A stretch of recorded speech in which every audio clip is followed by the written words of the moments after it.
ఇప్పుడు నువ్వు ఇప్పుడు ఇది వేసింది ఏంటిది? సేవగరెడ్డి. సేవగరిడి. దాని అంటే పూర్తిగా చెప్తాను. కోటపెద్దు సేవ, సింహాద్రప్పన్న సేవ అని సార్. అది ఇప్పుడు మన హిందువులకు సంబంధించి అది ఉండవలసింది. అది ఎప్పుడెప్పుడు వేస్తారు? సంక్రాంతికి వేస్తారు, ఇంట్లో దిగినప్పుడు శుభకార్యానికి ఎత్తారు, గడ్డి తీసుకెళ్ళి దేవుడు మడత వేసుకుంటారు. పెళ్ళైనా ఎవరికైనా కొత్తగా పెళ్ళి అయినా సరే మళ్ళీ వాళ్ళు తీసుకెళ్ళి దేవుడికి పెట్టుకుంటారు. వాళ్ళ పిల్లలు పుడతారని, సంతానం కలుగుతుందని, భగవంతు శ్రీ సంపద కలిగి సింహాద్రప్పని సాయపడతాడని, మనకి ఇంటి వెళ్ళలకు మన విశాఖపట్నం జిల్లాలో సింహాద్రప్పన్న సార్ మహానుభావుడు. అయితే మన ఏరియాలో నువ్వు ఒక్కడే ఇది సాగిస్తున్నావు? ఇంకా ఎవరైనా ఊళ్ళో?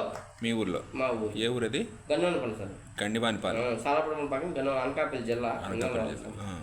నేను పిల్లల్ని పొడిచించి ట్రైనింగ్ ఇచ్చి చేస్తాను. నాకు పక్కలే బొట్టడపల్లి, అనకాపల్లి, కంతరపల్లి, నమ్మకంతరపల్లి, గొల్లకంతరపల్లి, అనకాపల్లి చూసుట్టు గవర్నలు అందరూ పిలుస్తారు, అన్నీ చేస్తారు sir. Very good, very good.